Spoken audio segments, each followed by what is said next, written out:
So, like what Tandiwe explained, these plays were developed during the African Playwrights Conference. So, I'd like to take this opportunity to hear from you, the audience, what struck you about the excerpts from the plays, as well as any questions you have to the writers about how the process worked for them, and also anything about their plays. So, feel free to just jump in. I'm looking at you, sorry. Yes. The first two monologues are very beautiful and colorful women voices. I wanted to know what prompted you to write in so strong feminine voices. Is it the predisposition, that natural predisposition, since you are women, to write so strongly in female voices, or you felt these stories had to be told and to be told in that manner? And Zaza, your story, I didn't know, I didn't get, made sense to me, I didn't get the thing that your mother told you that you mustn't do. And I wanted to know what it was and why you felt we had to learn from a female's perspective such an item or such a story in that sense. Should I give over to Rudo first and I'll answer? Or what do you want to do? Okay, because the excerpt that was read from my play is somewhere in the play, and it's really an internal conflict that the character is having, and as we progress, we see the conflict that the character has becoming bigger and becoming much more clearer. Because for me, I think that was one of the hardest things that I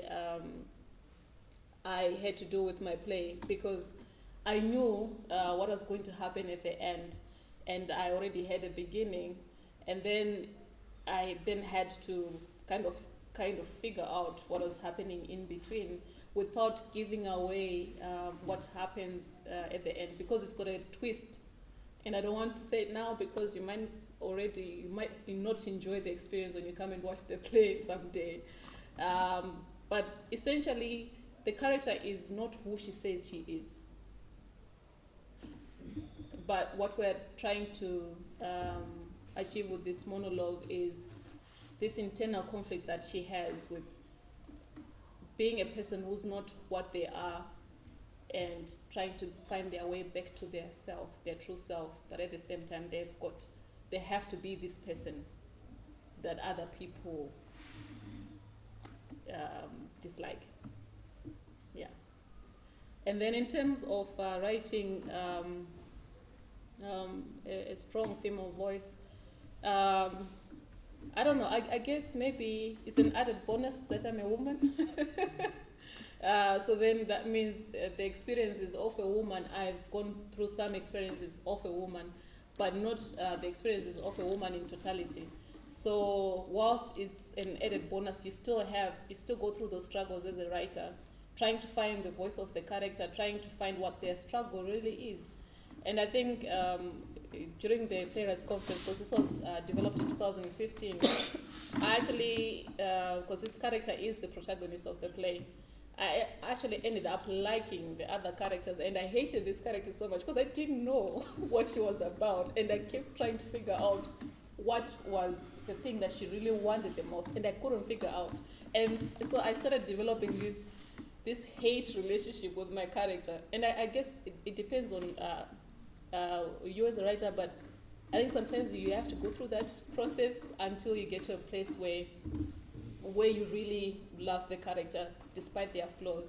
And so for me, when I really discovered what it is that she really wanted, I was like, wow, it was there already. I just couldn't say it because I had put this mental block in front of myself, because I was falling in love with all these other 3-4 other characters, and I knew everything about them, and I was just enjoying their dialogue and everything. And then with this one, I was like, how do you create mystery, but at the same time you reveal something without revealing too much? And then at some point after in a sleepless writing session, the witching hour, midnight, 1 a.m., whilst other people are sleeping, you find the answer. Yeah. So I hope I answered you in a way, maybe, or not. Yeah. I wanted to know from your play, it has very vivid and colorful perspective of what you think or how you value marriage, or how the protagonist valued marriage. I wanted to know from your side, what made you understand it better or write it in that fashion? I think writing from from a woman's perspective with your first question, when I first started writing, someone told me that I had a responsibility to write women's stories. I didn't agree at the time, but the way she explained it, she was like, people often think that audiences are not interested in women as main characters, and they appreciate them as minor characters and the love interest. So as time went on, I began to appreciate that perspective and the fact that it is important to tell the stories of people who are marginalized and who other people haven't heard the experiences before. So I think it's important not only to write women's stories, but other people's stories who are not the usual people that people hear stories about. So I value diversity. The main character, I don't know how I feel about it, like Zaza was saying. I think her perspective on life and on many things, I personally found her annoying. And when the play was read, I think she frustrated a lot of people in the audience as well. And so some of the things that people value and the reasons that they value them maybe are interesting. Yeah, and you'd be surprised at who people really are. Nice, thank you. Anyone else? Yes. First, I'd like to say thank you to Sandra for bringing life to the characters. And Farai, that's the Farai story, right? There's a part when the cockroach is killed and then they talk about death. There's this discussion about whether it matters that it died in this way, and about the wife, how she loves to kill and how it's been so long or whatnot, she was just waiting to kill something. Does that have, is there more to the story? Especially when you're talking about death and this character, is there more that we figure out in the story from this year? Okay. Yeah, I think without giving away the rest of the story, I think there is. It's generally a reflection of, one, the characters themselves, the current state of their minds vis-a-vis their situations, and also how the story unfolds and how they treat or how they react to the events that occur in their lives. If I may ask, is the daughter is bringing a boy home. Is she white? Yes. And is the boy black? Yes. Okay, fine. All right. She's not going. She then killed them. Yes. All right, thank you. Yes. My name is Education, but it's a comment the opening of the place reminds me of Native Son and Over by Richard Wright. Almost in the same way. And the race issue that is in the play is also in Native Son. So I'm just kind of seeing some similarity.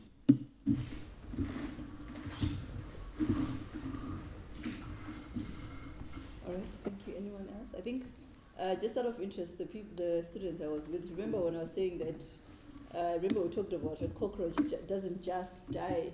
So it's interesting, you see how he used the death of that cockroach to help advance the story and its symbolism. So just something to keep in mind, that the things that happen are not random, they're planned. Okay. Any question, any comments, question for the writers?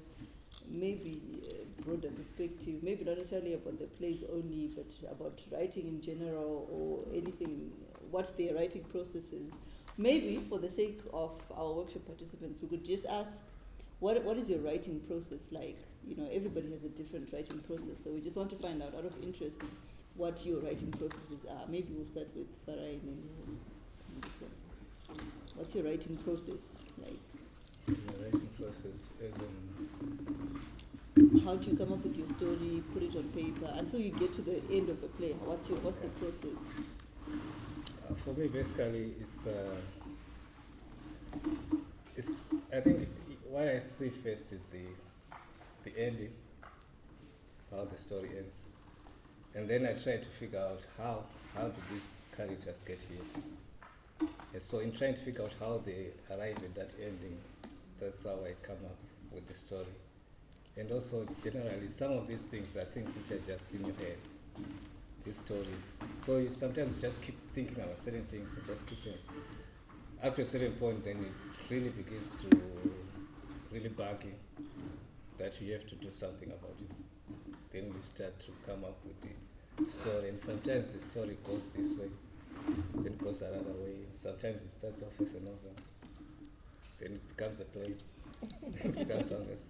So it's a whole lot of things. It's just trying your head, trying to make sense of the world, basically. Great, thank you so much. For me, the process of inspiration is very important, and one of the things I value is reading. So I like to read a lot and have come into contact with a lot of stories. So I try to read maybe 4 or 5 books a month, and how people tell their stories, the different ways they tell their stories, the different ways they handle characters. And then sometimes you get a lot of inspiration from that because you're looking at the way someone is dealing with the subject matter. Like the book I'm currently reading, where I find it interesting that an author is dealing with the subject matter, but they're not really getting to the bottom of it because they're in the first world and it's an African problem. And then you're wondering how the story would be different if it was told from an African perspective, stuff like that. So when you read a lot of other people's work or acquaint yourself with other people's stories, then I think that's a good way to get inspiration. Okay, great. Thank you. Well, my writing process is often difficult for me to describe because for some plays, I just do what I'm sure Patrick is aware of it. I just vomit. I just put it on paper. Whatever is coming to mind, whatever I'm experiencing, I just put it on paper. And then from there, I try to then figure out and put it in the structure of a proper play. And then, of course, there are also certain plays where sometimes you get commissioned and you need to probably send a certain message that the person is asking you to. I'm sure Tan is very familiar with that, Rudo as well. So then I have to then really plot it, like write down what the plot is, figure out what is the step outline, how does the story unfold in relation to how we want to push the message in the play. But for me, the biggest thing is, the two of the biggest things for me as a writer are finding inspiration, find things that inspire you, look for things that really open new perspectives for you as a writer. So I'm a person who grew up in a house surrounded by books, so I'm a natural reader. I like reading, even just looking at this, like, I want to see what else is written there because I like reading. I'll just pick up a piece of paper and read just for the sake of just reading it, you know. And also for me, development platforms are a huge part of my process as a writer. I don't think my play, especially the fourth interrogation, could have gotten to where it was if the African Playwrights Conference wasn't there. Because the writing process is often lonely and it's often isolating. But when you're given an opportunity to be in a room with directors, with actors, with a facilitator, and hearing your play read by other people and actually realizing that, oh, okay, actually, that's not what I actually want the play to do. Or, actually, that's funny. I didn't realize it's funny. Or, actually, this is actually working. So being in a space where you can actually hear the play read aloud is very helpful for me as a writer. And my work has actually benefited from that. I'm also curious to hear from the facilitator what a writing process is as well. So well, I'm more of a structured person. Like I do things with what I call precision engineering. So I'll have a blueprint. I will put down my theme, my thematic question, my premise, my objectives, my characters, my rising actions, my exciting incident. Like I actually do have a blueprint that I will do, and then I will use that. So when I do that, that takes me about 2, 3, 4 weeks to come up with. It's coming up with a story. So where others will come up with a story in their head and they'll process it in their head, I process it on paper. So once that's done, then the actual writing will take me like 2 or 3 days. So my conceptualization process takes me a very long time. So, and I actually do have a blueprint. You see, most of my work, each one has a blueprint. So I can tell you this play, here's the blueprint for that play, here's the blueprint. Of course, it changes here and there, but it's very helpful. So then you do proceed. And then there's sometimes like, I've just been writing a book. I processed everything in my head, like I just started writing and then I processed it. So that's my writing. So I very precise. Sometimes I won't write it down. Sometimes it's in my head, but it still has that structure. So I need to make sure I know everything before I start writing. So that's my writing process. Task. What do you do? Cool. Does anybody have? Yes. What about space setup? Does that limit your process of writing where you're thinking, we can't have this on the stage, so I must write according to what we can do on the stage? Do you have limitations in that regard? Especially, his play and 2 different setups, I think. Was that a limiting factor? You think you could have done more, or you just went on a limb and did it and wrote as many sessions as you can? Sorry, what about the stage? I didn't get the first part of your question. How much leverage do you put on the stage setting? Because since your play has 2 different settings, do you have limitations where you cannot write on certain scenes because you cannot afford to have certain stages? Do you have limitations with the stage? Definitely.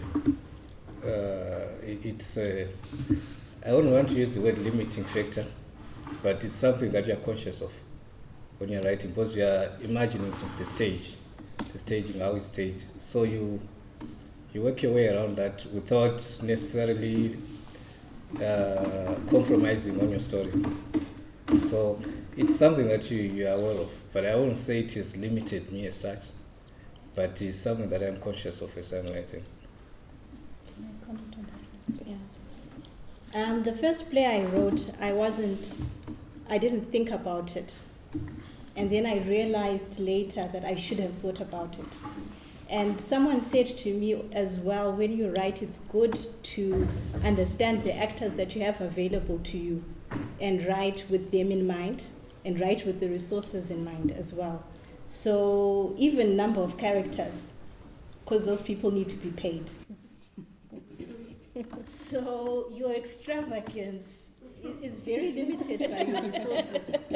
You have to think about it. And I think that's what made me start looking at things like poor theater, where you tell the story even without costumes, and without a stage, it can happen.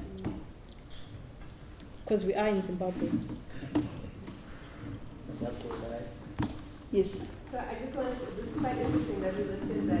I wanted to find out, as writers, do you ever create characters that you find is starting to drive the story, as opposed to Farah mentioned a story that you already know the end, and the characters are just being used to reach that end. Have you ever found that you've created a character that is just changing all your plans? Yeah, definitely. Because I think sometimes when you create a character, and those characters sometimes they take over the story. Sometimes, and you have to be faithful. Instead, don't try to force them to say something that they wouldn't say. So sometimes it happens a lot, and sometimes you can start a story trying to go this way, but you end up going in another direction.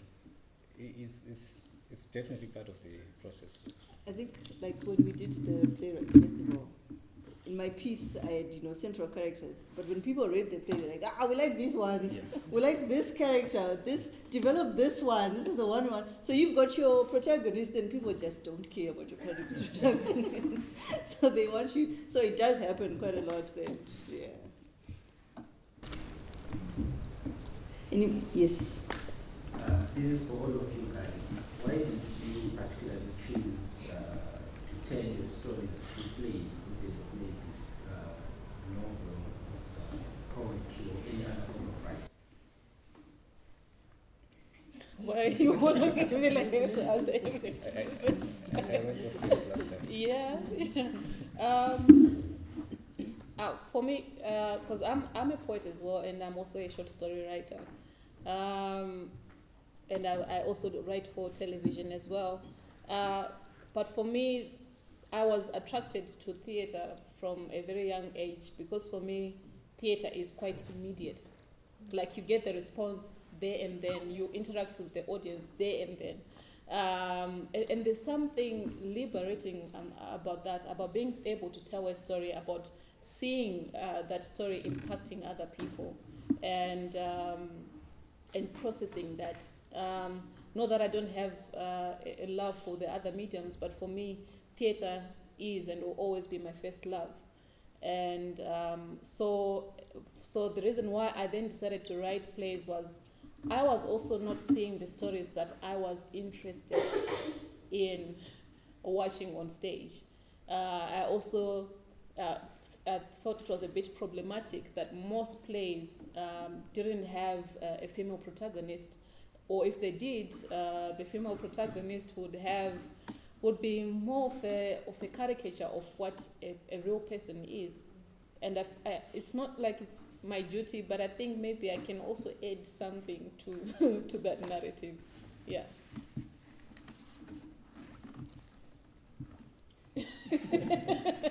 Okay. Yeah. For me, what do I say? Why theatre? Okay. For me, I think it was just a natural attraction. I can't explain it why exactly I chose theatre. I think there was just a natural chemistry. I think it was more instinctive. I heard the story. I didn't know, trying to figure out how to tell it. I just went that route. It was instinctive. But even as I was writing, in constructing the story, sometimes I wrote it as a novel. Just like what Saza was saying, just bringing out the ideas. Then later restructure it into a play format. I think for me, theatre, it's because how you see things and how you view things can change, even characters. When someone else gets the script and the paper and they start reading, they have their own way, and the character comes alive in a way the character doesn't do in a novel, because they've got a voice, they've got actions, you can actually see what's going on. And then in terms of screen, it's not accessible easily, but theatre is accessible. By the time you've hired the camera people, it's a massive financial investment to do a film. But a play, it's accessible to everyone.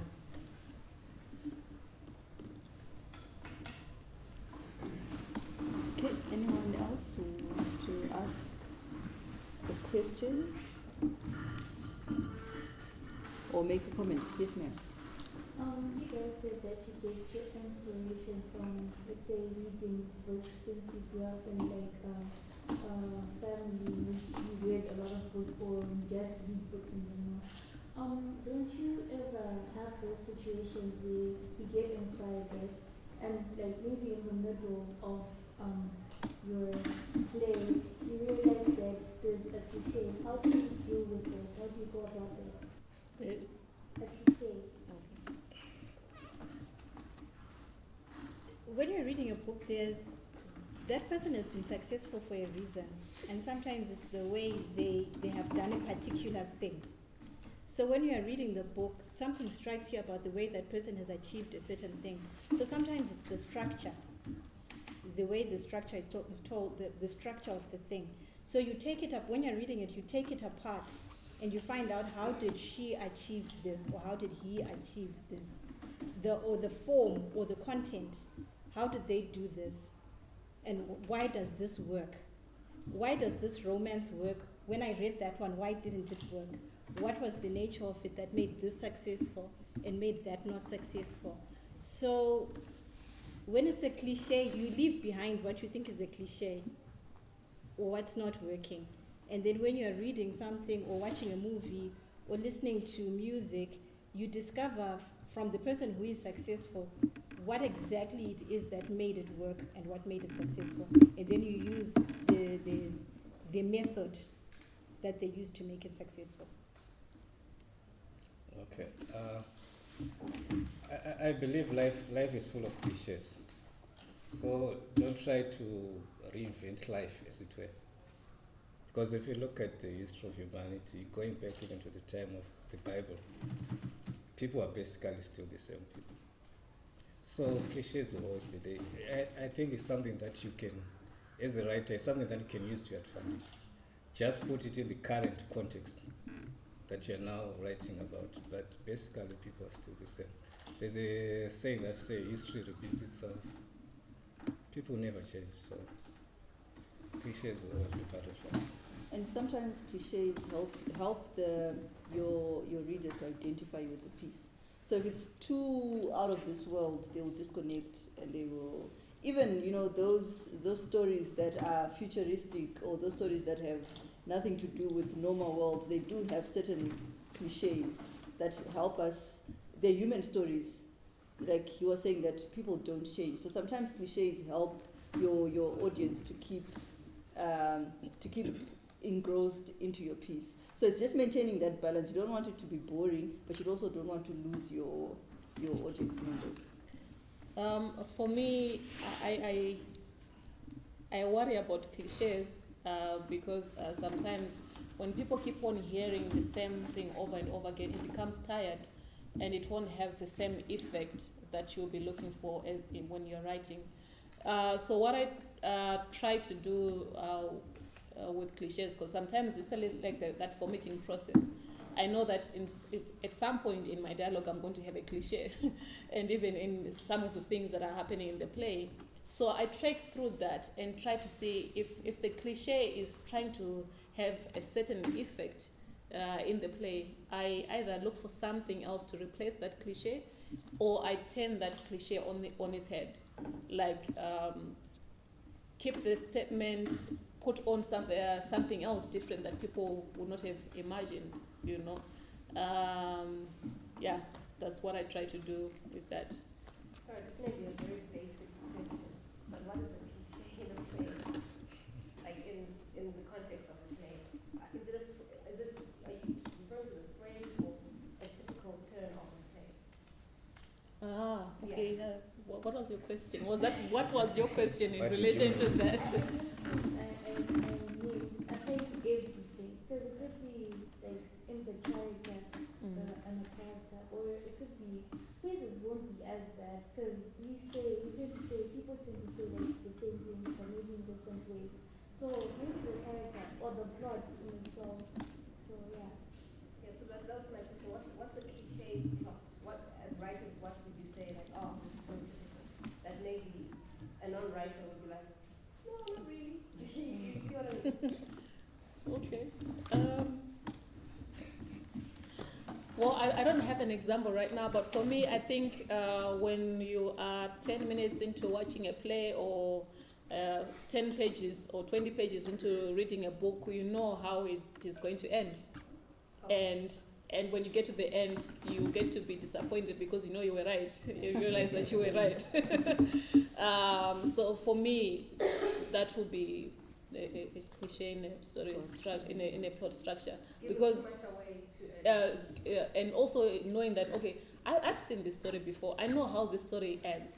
It's only that the setting has changed, or only the century has been changed, but I know how it ends. So, but then we were also talking about it with Tandy the other day with the writers that there are about 5 basic stories in the world, 5 plots, 6. Oh, you. Well, I don't have all of them by head, but you have the boy meets girl, then they fall in love, and then they live happily ever after. You have the adventure. You also have the underdog who rises and then ends up becoming powerful in the world. So really, our jobs have been made easy, but at the same time difficult, because a lot of stories have been told, and because we have these basic stories in the world that are in existence, the challenge now is how to take that and twist that, how to take that and break it apart and put it anew in such a way that people will be like, oh, okay, this is a bit similar to a Hamlet kind of play, or this is a bit similar to Romeo and Juliet, but I love what the writer did with it. So instead of maybe the 2 lovers dying at the end, one lover survives or something, yeah, so. Yeah, I think the story doesn't matter, it's how you tell it. Yes. Because Cinderella is a romance and so is Hunger Games. But it's told completely differently. Yeah, I think it's basically what you said is when you're writing, you can just get to a point where you say, I've seen this before. So then what do you do with it? That's your challenge as a writer. And what you say, saw this else. So you said yes, so you wanted to say. So mine, I'm not sure if it's a comment or it's a question. This was in regards to, there was a play about a lady who got married with Sheraton. I'm not sure who wrote it. Rudo. So this would then be a question to, I think, all of you read it. What's your opinion on like the stories that you told us today fitting into a multicultural system or like globalization? Because if I'm there to use an example, like in the story, what I remember is, so she was mentioning how she got married in a white wedding dress and the lady wasn't supposed to have a veil. I'm wondering how then that is applicable. And I'm not sure when you wrote it, but I'm probably going to how then it's applicable in the modern world. Sometimes when you're telling a story, it's not about the actual incidents or the things that happen that make a person human. Because I think stories about the human experience, and the human experience is not limited to your particular situation or circumstance. So, for instance, someone's desire to be married, let's say, whether they're in China or in Egypt or wherever, it's still there. But I think I'll answer your question in a different context than from your play. The thing that I find most challenging about the changing society in our country, in our context, is that things change so fast. So, for instance, if you're writing a political piece, suddenly the environment can change so fast that people would have forgotten that there was ever an issue with bond notes.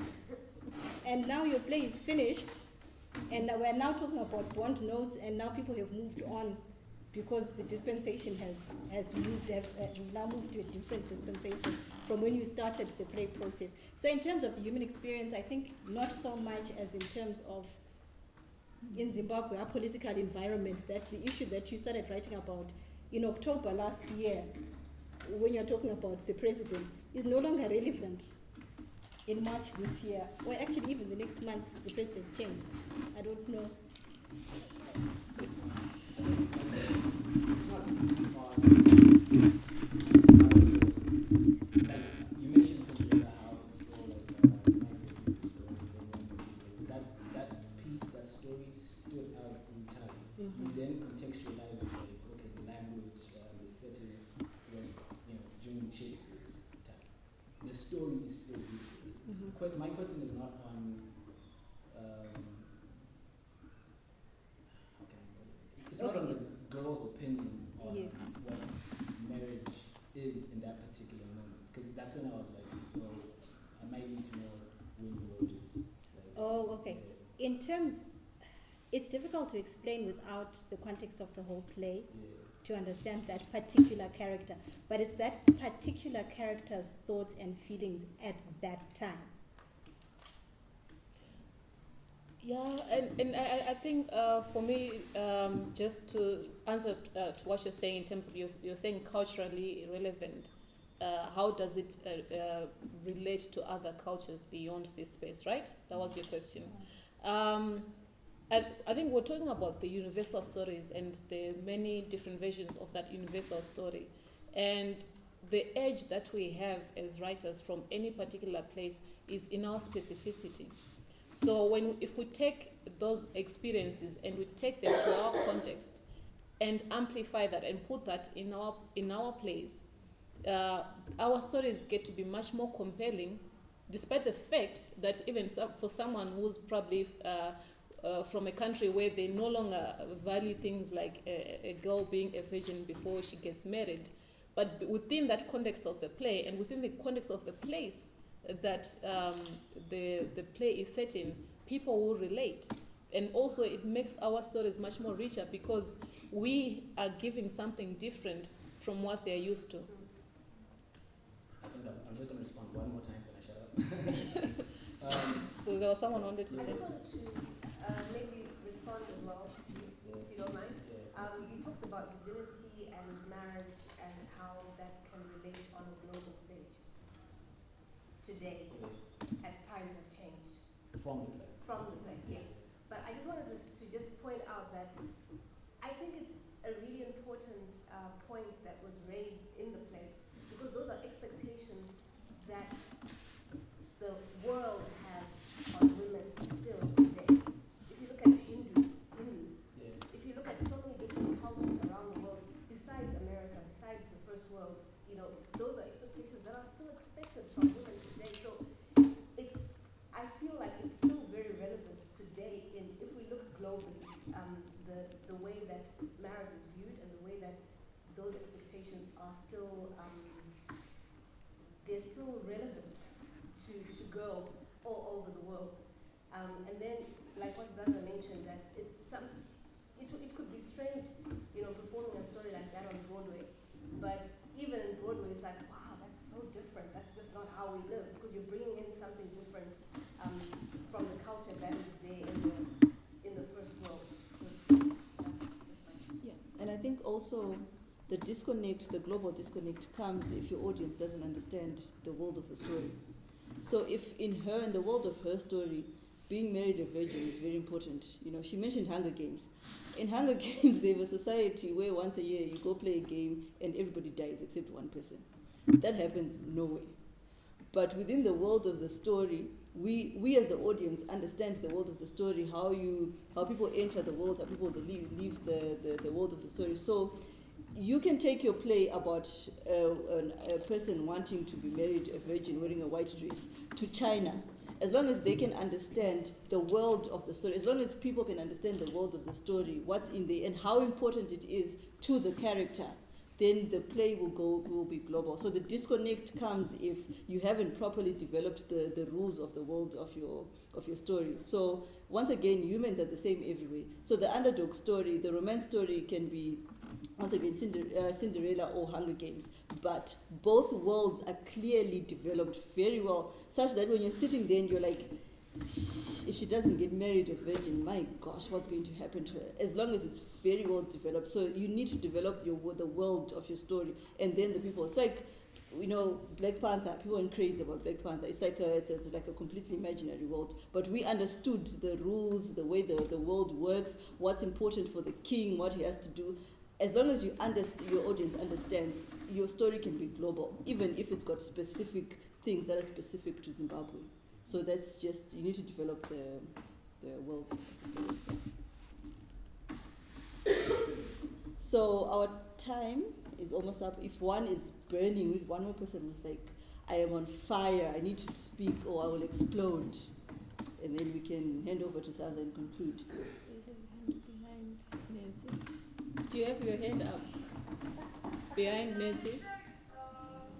Did I see a hand? No. Are you burning?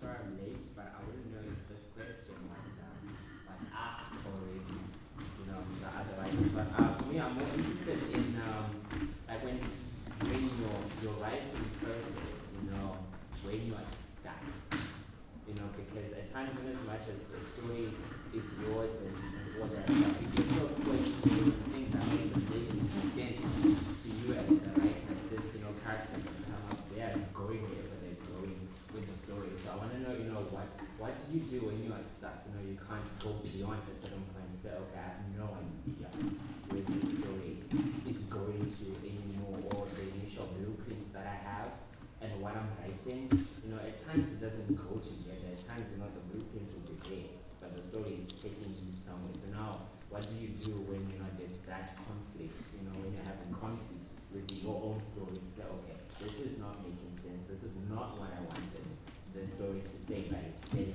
anyhow. They want. How do you work out that? Okay, I'll go ahead. Thanks, guys. Thank you. For me, I've had a number of times where I get stuck when I'm doing the second or third draft of my play. And sometimes I find it helpful by just taking the characters and putting them in a different place and have them encounter either a character whom we don't actually see in the play, or have an imaginary encounter between the characters that isn't necessarily going to end up in the play.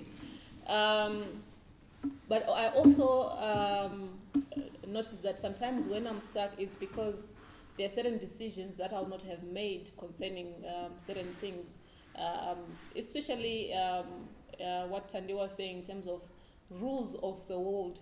They are really, really important. If you haven't really figured those out, at some point you're going to get stuck, and then things will happen where you start thinking, okay, where is this play going? How is this going to end? And then sometimes also I decide to just collapse the entire structure of my play and put it in a different, in a different setting in terms of what we call the open space, closed time, or closed time open space. I don't know if you guys understand what I mean when, meaning that if it's closed time, it means that the story is being told in a certain number of days or certain number of hours, like 24. You know that each episode in 24 was happening within 24 hours, and then you have other plays that are epic that happen over 10 years. So sometimes when I find that I'm getting stuck, I try to break up that structure and say, okay, so maybe the reason why I am stuck right now is because I've decided to limit this to say I want it to happen within a week. How about if I make it stretch beyond that? And also, I also find it helpful to know what the characters are thinking, like having those monologues, just writing a monologue from your character. Even if it's not going to end up in the play, most of the time mine don't, but just to figure out, for me it also helps in terms of, like what I was saying previously, that my protagonist, I knew she was my protagonist, but I couldn't for the life of me figure out what she was on about. So the first time I broke the play apart, and then I wrote a monologue from the character. As then I was like, okay, this is what she's about. And then I had to go back to the play. But sometimes it's a very scary place to just break apart the structure, because in a structure, you're kind of safe, you're okay. But when you break it apart, it's like, oh my God, I don't know what's happening. I don't know how this is going. But I also think sometimes it's also great to trust in the process of the rewrite, to understand that the play will take you where it wants to go. You'll say, this is my ending. Ditch that ending if you're stuck, because maybe that ending is the one that is making you not move forward. Why not just write it and see where it ends, and then if it also doesn't work, then come back and see how to fix that. Then don't hold on to your darlings, you know. if you know, just take a knife and stab them. No. You know, if it's not driving the play, take it out. Because sometimes you have a scene that I want them to be at the terminus having this exchange, but why are they at the terminus? Who is going where, or who's coming from where, and why do they have to be there? If it's not, if they're not motivated to be in that place, then take them away from there. So yeah.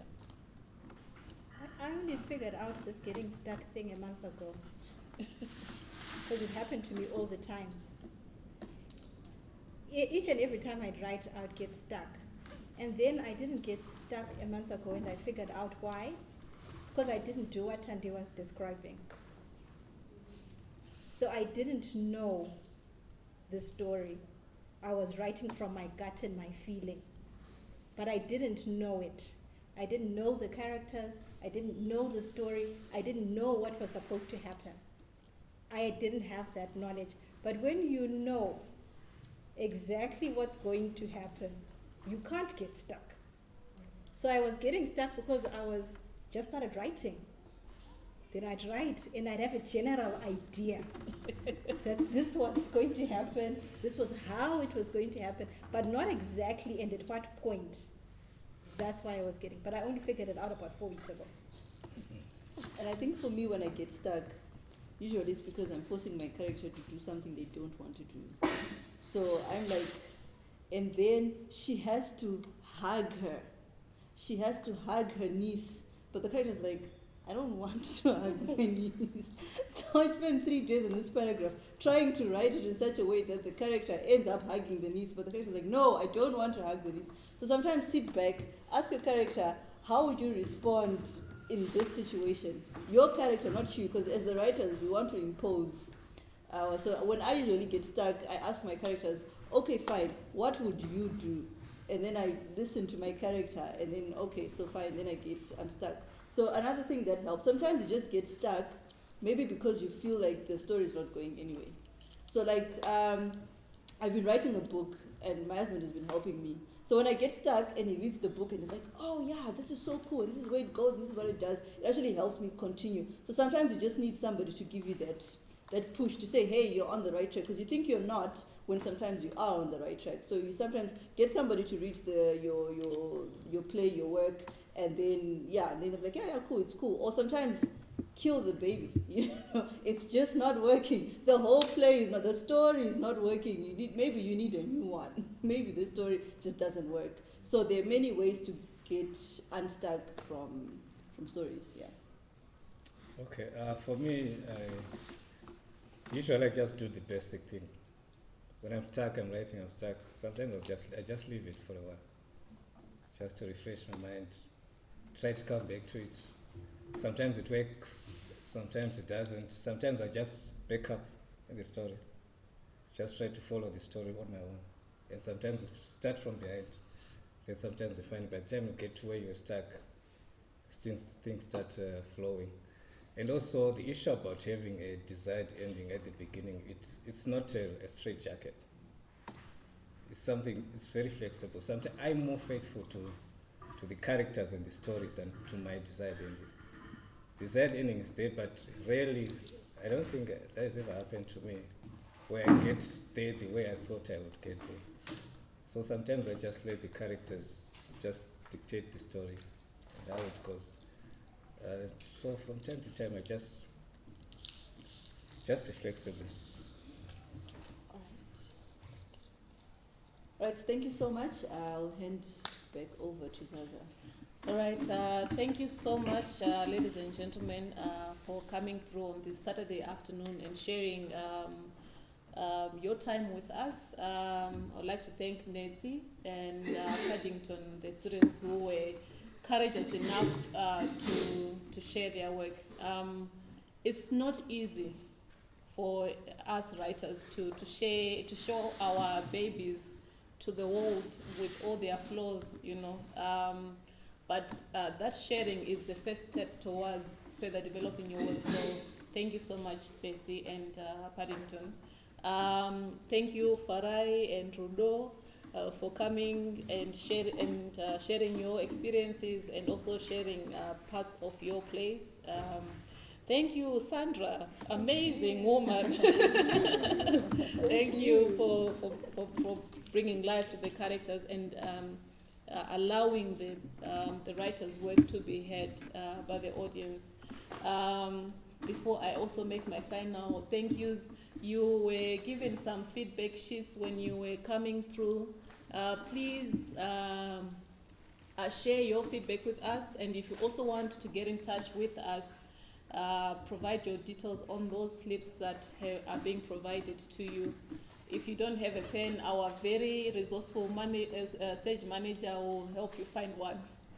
And then we also like to thank Tandy, who has been, I don't know how to best describe Tandy. She has been rolling with the punches. She has been a very adaptable facilitator. I mean, you come into a place, you've got a plan, and somehow that plan keeps on changing, and you start saying to yourself, okay, Tandy, this is happening, and they're just like, oh, it's okay, I'll do this, and then, you know, the program goes on, and she has been amazing, and thank you so much, Tandy, thank you so much.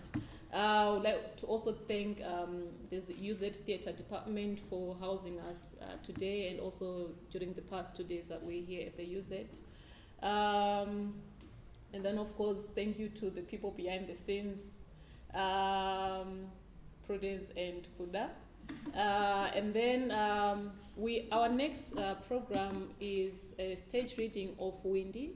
We're going to be having it at Alliance Française on the 20th of April at 6 p.m. It's free, absolutely free. If someone charges you, tell them, tell me, and then I'll deal with them.